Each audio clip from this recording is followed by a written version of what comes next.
Hello प्यारे बच्चों, कैसे हो? उम्मीद करते हैं अच्छे होंगे और मन लगाकर पढ़ाई करेंगे। मैं अमरजीत कुमार आप सभी का स्वागत कर रहा हूं आपके YouTube channel board education point में। आज हम पढ़ेंगे क्लास 10th मैथ वास्तविक संख्या। आपको हम ऐसे पढ़ाएंगे कि जी बिल्कुल समझ में आएगा। ध्यान से देखिएगा वीडियो को और ऐसे समझिएगा, ठीक है। अगर आपको वीडियो अच्छा लगे तो वीडियो को लाइक कीजिएगा, शेयर कीजिएगा अपने दोस्तों में और एक प्यारा सा कमेंट कर दीजिएगा, हमको पता चलेगा कि हाँ आपको वीडियो अच्छा लगा है।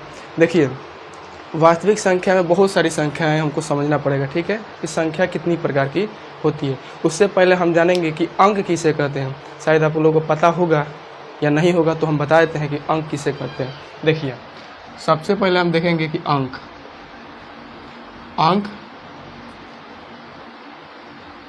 किसे कहते हैं, किसे कहते हैं। देखिए, अंक हम किसे कहते हैं, याद रखिएगा कि अंक 0, 1, 2, 3, 4, 5, 6, 7, 8 और 9, इसी को क्या कहते हैं, हम अंक कहते हैं। यहाँ पर लिखेंगे हम 0, 1, 2, 3, 4, 5, 6, 7, 8, 9 और 10, इसी को क्या बोलते हैं, हम अंक बोलते हैं, ठीक है। इसके सिवा और कोई अंक नहीं होता है। सॉरी, यहाँ पर 10 नहीं होगा, यहाँ पर 9 तक होगा। क्या होगा, 0, 1, 2, 3, 4, 5, 6, 7, 8 और 9, यही को क्या बोलते हैं, अंक बोलते हैं। देखिए, यहाँ पर अंकों की कुल संख्या कितनी है, तो कुल संख्या याद रखिएगा 10 होती है।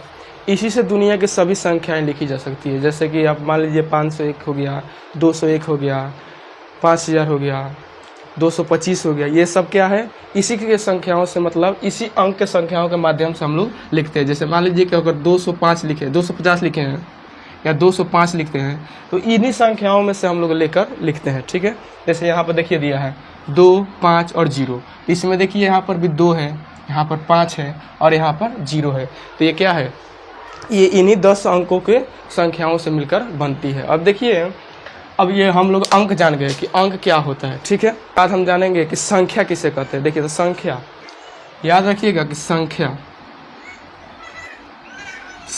किसे कहते हैं। देखिए, संख्या 2 प्रकार की होती है। कितने प्रकार की होती है, तो 2 प्रकार की होती है। इसे बोलते हैं एक वास्तविक संख्या, एक क्या होता है, वास्तविक संख्या, और एक होती है काल्पनिक संख्या।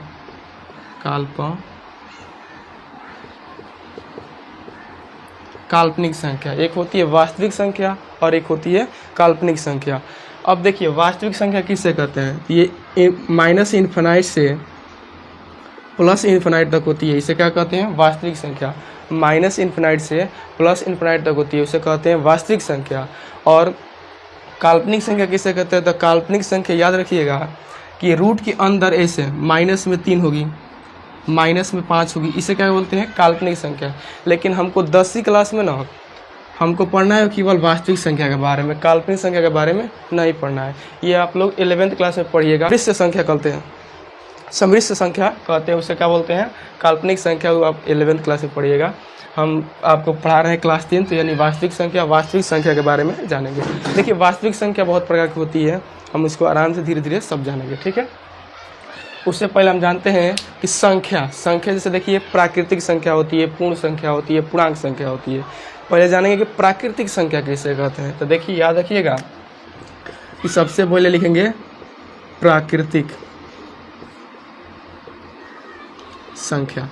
तो प्राकृतिक संख्या किसे कहते हैं, तो याद रखिएगा कि वैसी संख्या या गिनती के संख्याओं को क्या कहते हैं, प्राकृतिक संख्या कहते हैं। ऐसे ही याद रखिएगा कि गिनती के संख्याओं को, गिनती के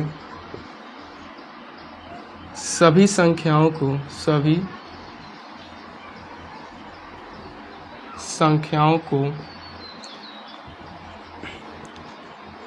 प्राकृतिक संख्या कहते हैं। यानी गिनती के सभी संख्याओं को क्या कहते हैं, प्राकृतिक संख्या कहते हैं। जैसे में याद रखिएगा, यहाँ पर जैसे हो जाएगा, जैसे गिनती की बात है तो यहाँ पर लिखेंगे 1, 2, 3, 4, ऐसे ही कहाँ तक ले जाएगा, ये इन्फिनाइट तक ले जाएगा। इसे क्या बोलते हैं, हम प्राकृतिक संख्या बोलते हैं। अगर मान लीजिए कि हम आपसे एक यहाँ पर क्वेश्चन पूछ दें कि बताइए कि प्रथम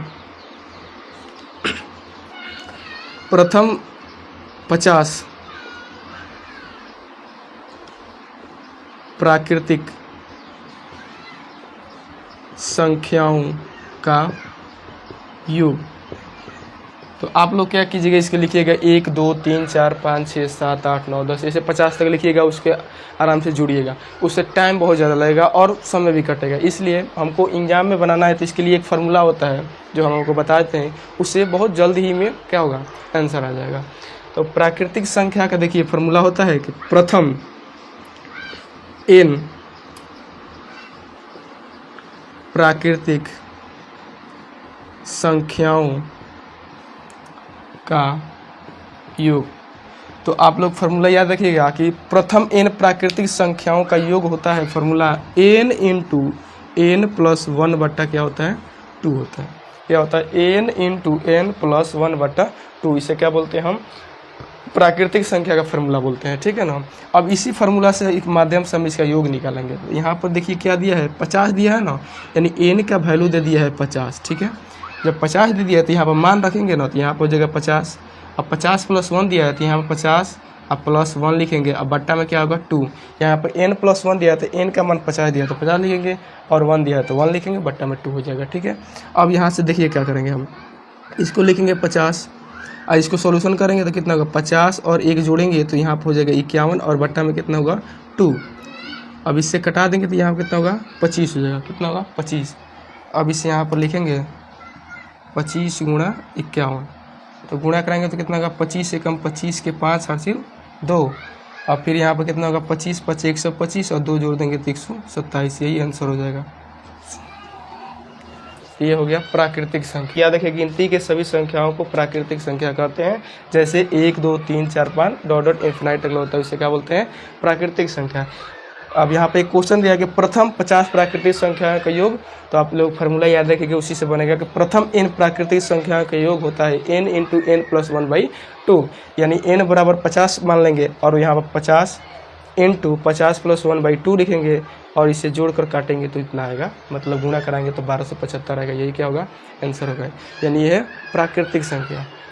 देखिए इसका संकेत होता है, याद रखिएगा, संकेत, इसको बड़का n से क्या करते हैं, सूचित करते हैं, इसे बोलते हैं प्राकृतिक संख्या, ठीक है। अब देखिए प्राकृतिक संख्या के बाद आता है पूर्ण संख्या। क्या आता है, पूर्ण संख्या। पूर्ण संख्या किसे कहते हैं, याद रखिएगा, ये होता है कि प्राकृतिक संख्याओं में कि शून्य को शामिल कर दिया जाए, उसे क्या कहते हैं, पूर्ण संख्या कहते हैं। आप लिखेंगे कि प्राकृतिक संख्याओं में शून्य को शामिल कर दिया जाए उसे पूर्ण संख्या कहते हैं। उसे क्या कहते हैं, पूर्ण संख्या कहते हैं। देखिए गिनती के मतलब ये गिनती के संख्याओं में बोल सकते हैं, यहाँ पे ऐसे भी बोल सकते हैं कि प्राकृतिक संख्याओं में शून्य को शामिल कर दिया जाए उसे पूर्ण संख्या कहते हैं। जैसे देखिए,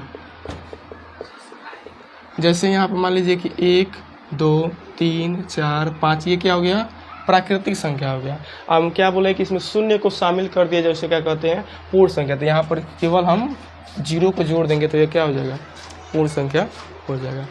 अब देखिए यहाँ पर हम आपसे पूछ दें कि प्रथम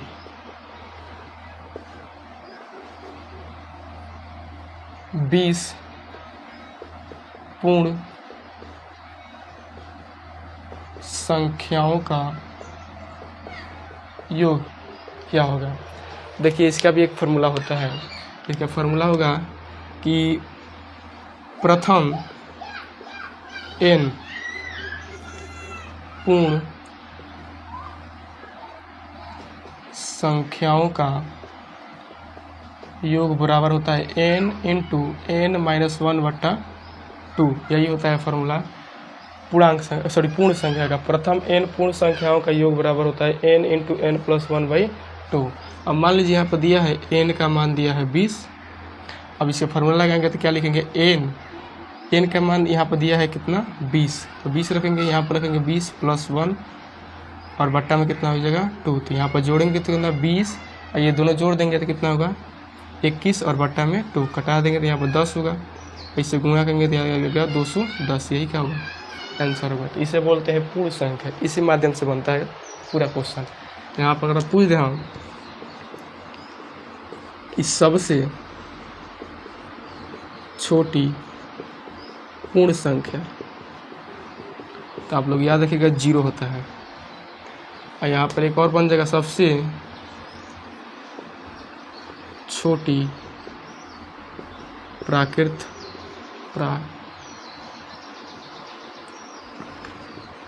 प्राकृतिक संख्या क्या होगा 1, मतलब सबसे छोटी पूर्ण संख्या 0 और सबसे छोटी प्राकृतिक संख्या 1 हो जाएगा। ये हो गया पूर्ण संख्या। आप इसके देखिए, इसको संकेत होता है ना, इसका संकेत होता है W से सूचित करते हैं, इसका संकेत W होता है, ठीक है। अब देखिए पूर्ण संख्या के बाद आता है पूर्णांक संख्या। पूर्णांक संख्या किससे कहते हैं, याद रखिएगा कि वैसी संख्या जिसमें धनात्मक और ऋणात्मक दोनों संख्याएं शामिल, उसे क्या कहते हैं पूर्णांक संख्या कहते हैं। जैसे यहाँ पर लिखेंगे वैसी संख्या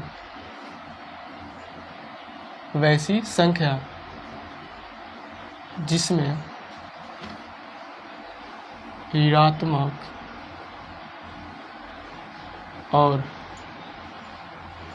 धनात्मक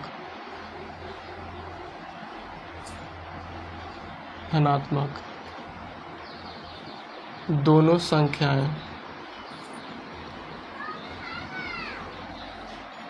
शामिल हो,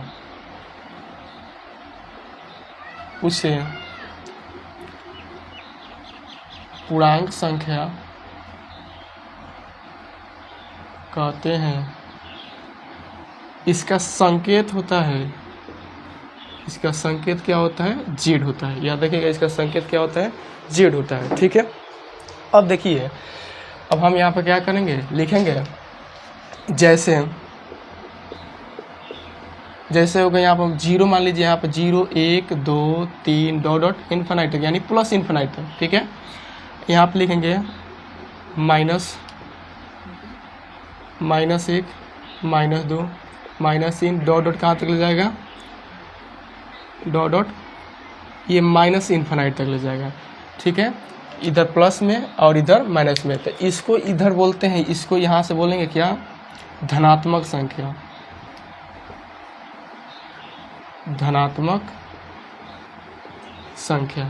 और इसको इधर से बोलेंगे क्या चीज ऋणात्मक संख्या।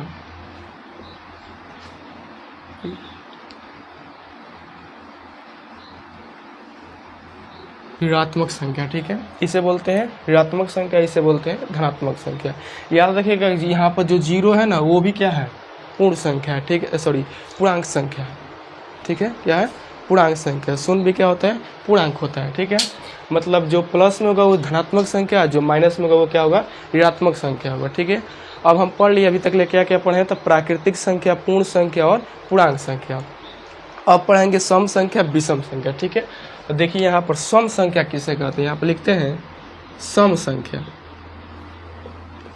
तो याद रखिएगा कि वैसी संख्या जो 2 से पूरी विभाज्य हो जाए, उसे क्या कहते हैं सम संख्या कहते हैं। जैसे यहाँ पर लिखेंगे, हम बनाएंगे तो लिखेंगे वैसी संख्या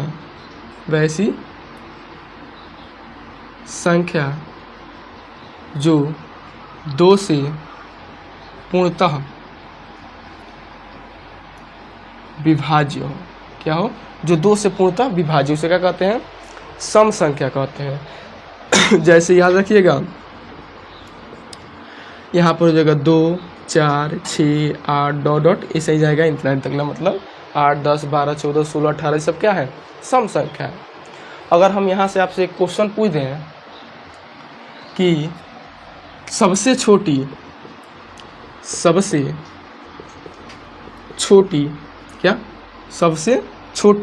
सम संख्या, तो आप लोग याद रखिए कितना होगा 2 होगा, कि सबसे छोटी सम संख्या 2 होता है, ठीक है। अब इसके बाद है सम संख्या के बाद आता है विषम संख्या। क्या आता है विषम संख्या, तो विषम संख्या आता है। ठीक है, तो यहाँ पर लिखेंगे, ये देखिए सम संख्या का ठीक अपोजिट होता है। लिखेंगे यहाँ पर वैसी संख्या, क्या लिखेंगे, वैसी संख्या जो 2 से पूर्णतः विभाजित न हो। क्या हो, जो 2 से पूर्णतः विभाजित न हो, उसे क्या कहते हैं, उसे बोलते हैं विषम संख्या। तो यहाँ पर लिखेंगे वैसी संख्या, वैसी संख्या जो 2 से पूर्णतः विभाज्य न हो। क्या हो, जो 2 से पूर्णतः विभाज्य न हो। तो जैसे में क्या होगा, तो जैसे में याद रखिएगा, जैसे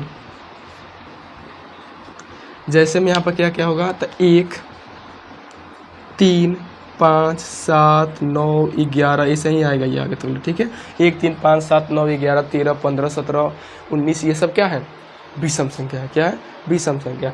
अब देखिए विषम संख्या, अगर आपसे यहाँ पर क्वेश्चन हम पूछ दें कि सबसे छोटी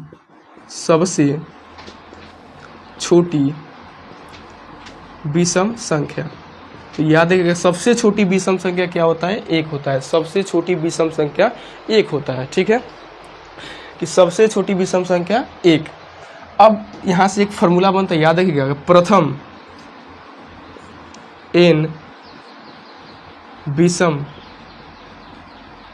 संख्याओं का योग। याद रखिए कि यहाँ फॉर्मूला होता है n²। क्या होता है, प्रथम n विषम संख्याओं का योग, यानी जो भी मान दिया होगा, जितना भी पूछा होगा, बोलेगा कि प्रथम 50 विषम संख्याओं का योग, तो आप क्या कीजिएगा, 50 के स्क्वायर कर दीजिएगा। अगर बोल दे कि प्रथम 20 विषम संख्याओं का योग, तो क्या कीजिएगा, 20 को स्क्वायर कर दीजिएगा। ठीक है, जैसे मान लीजिए हम एक क्वेश्चन आपको समझाते हैं। यहाँ बोल दिया प्रथम 25 विषम संख्याओं का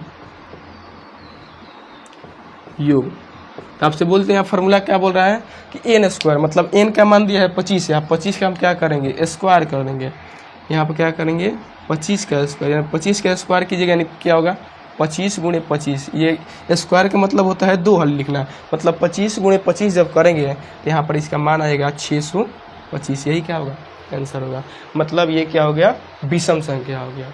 अब देखिए विषम संख्या के बाद आता है ना, क्या आता है, तो याद रखिएगा कि देखिए हम क्या क्या पढ़े, पूर्ण संख्या, प्राकृतिक संख्या, पूर्ण संख्या, पूर्णांक संख्या और विषम संख्या पढ़ लिए, विषम संख्या और सम संख्या। अब देखिए यहाँ पर मान लीजिए दिया है भाज्य संख्या, तो याद रखिएगा भाज्य संख्या क्या होता है, तो भाज्य संख्या क्या होगा, भाज्य संख्या। तो भाज्य संख्या याद रखिएगा कि वैसी संख्या जो एक और स्वयं के अलावा किसी अन्य संख्या से विभाजित ना हो। वैसी संख्या जो एक और स्वयं के अलावा किसी अन्य संख्या से विभाजित न हो, उसे क्या कहते हैं हम, उसे हम कहते हैं भाज्य संख्या। यहाँ पर लिखेंगे वैसी संख्या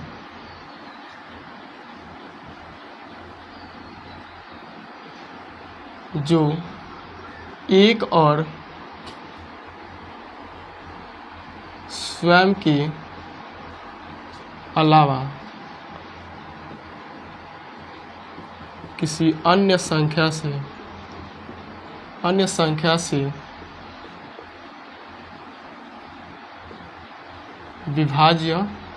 न हो। मतलब याद रखें कि वैसी संख्या जो एक और स्वयं के अलावा किसी अन्य संख्या से विभाजित न हो, उसे क्या कहते हैं, गलती हो गया। देखिए यहाँ पर लिखेंगे वैसी संख्या जो एक और स्वयं के अलावा किसी अन्य संख्या से विभाजित हो, उसे क्या कहते हैं, भाज्य संख्या। अब वैसी संख्या जो किसी एक और स्वयं के अलावा किसी अन्य संख्या से विभाजित ना हो, उसे क्या कहते हैं, उसे अभाज्य संख्या कहते हैं। ठीक है, अभाज्य संख्या क्या होता है, वैसी संख्या जो एक और स्वयं के अलावा किसी अन्य संख्या से विभाजित हो, उसे क्या कहते हैं, भाज्य संख्या कहते हैं। तो याद रखिएगा जैसे में क्या होगा,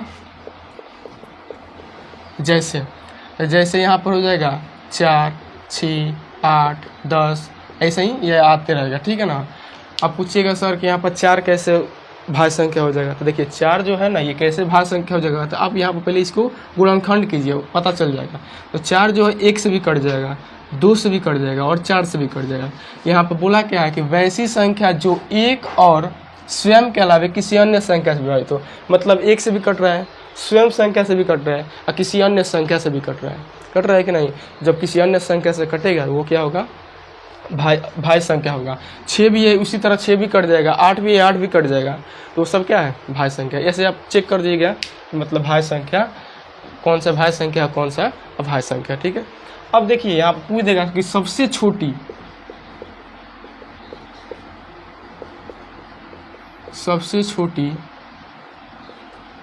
भाज्य संख्या। अब याद रखिए सबसे छोटी भाज्य संख्या क्या होता है, 4 होता है। क्या होता है, 4 होता है कि सबसे छोटी भाज्य संख्या 4 होता है, ठीक है। अब भाज्य संख्या के बाद आता है अभाज्य संख्या। क्या आएगा, अभाज्य संख्या। अब देखिए अभाज्य संख्या, अब अभाज्य संख्या जो है ना इसे बोलते हैं, हम लिखेंगे वैसी संख्या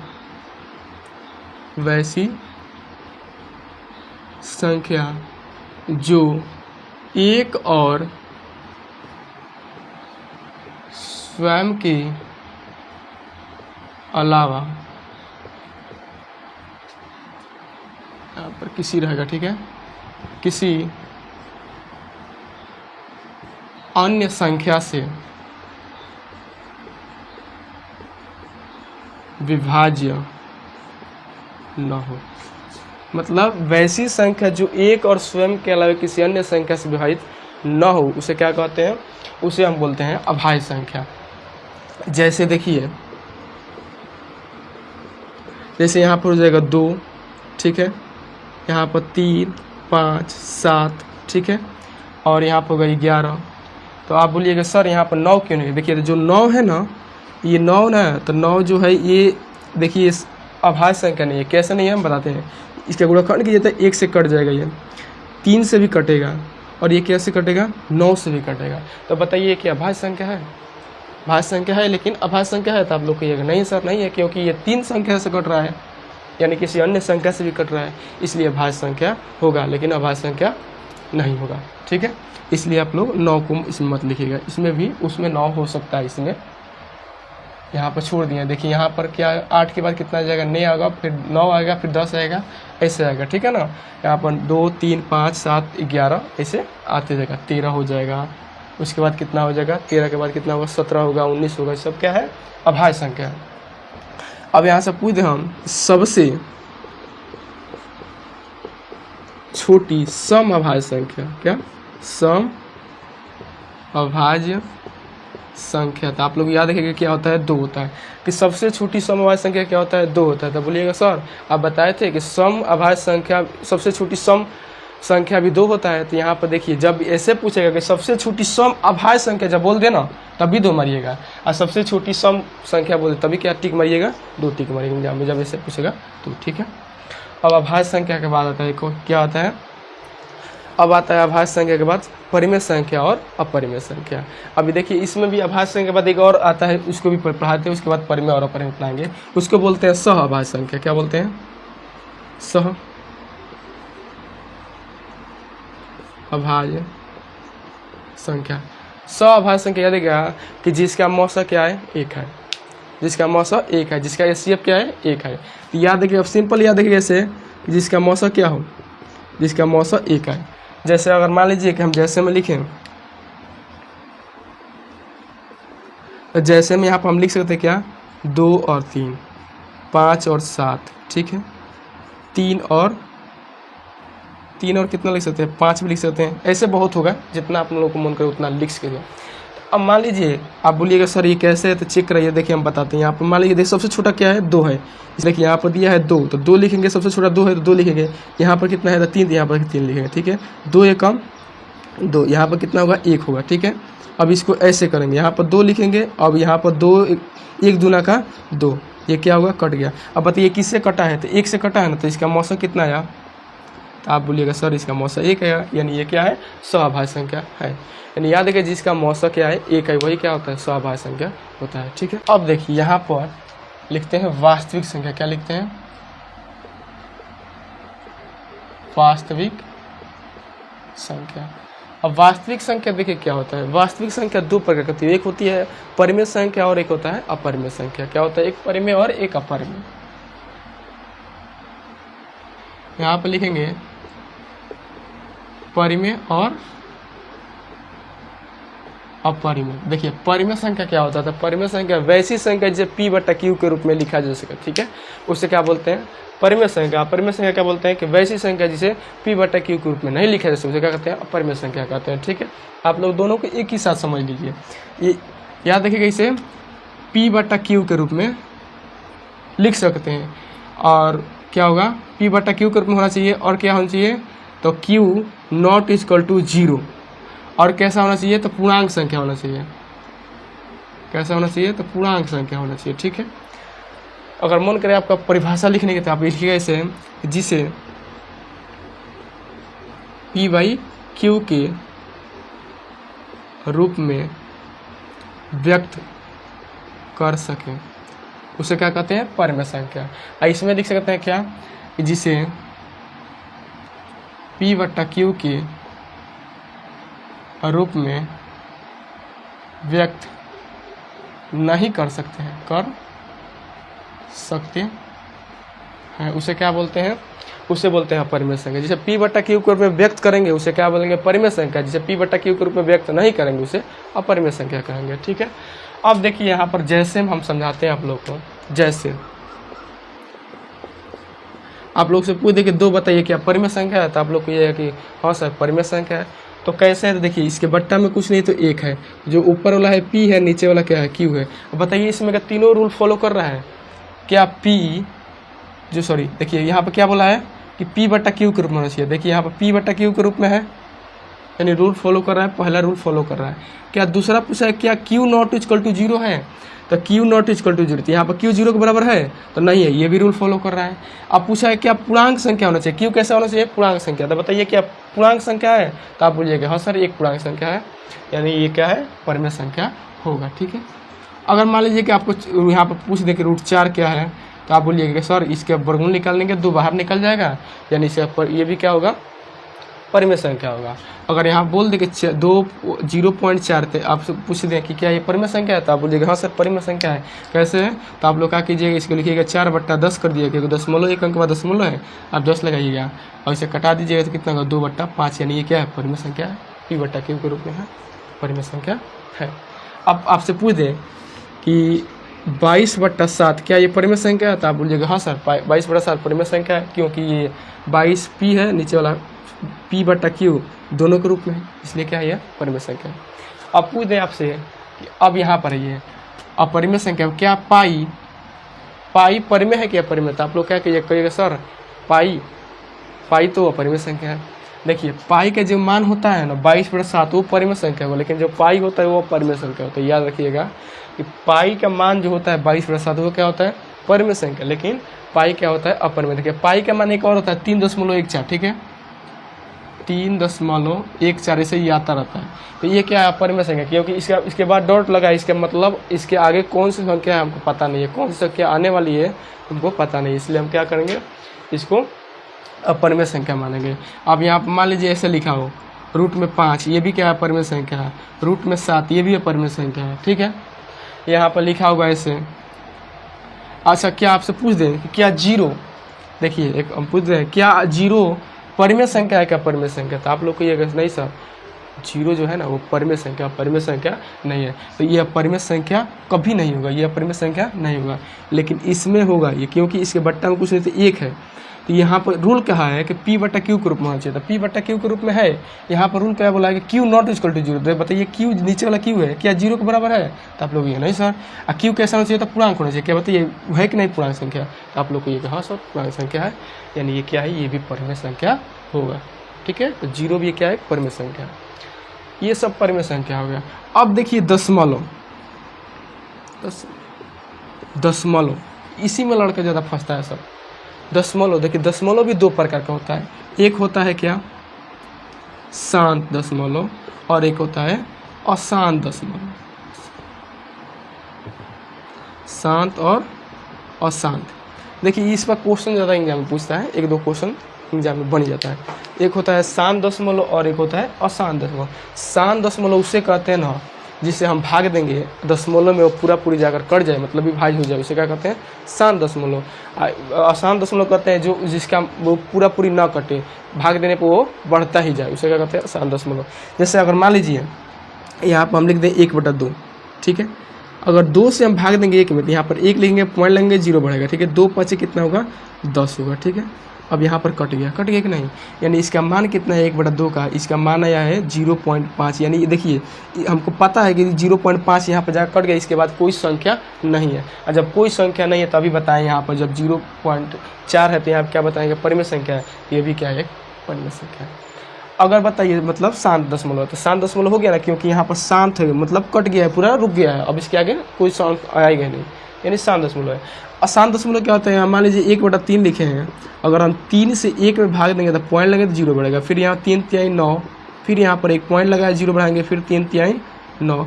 लेकिन देखिए यहाँ पर क्या लिखा है, इसका मान आ रहा है 1.3 का मान क्या आ रहा है? 0.333, ये बार बार आ रहा है, तो ये क्या है?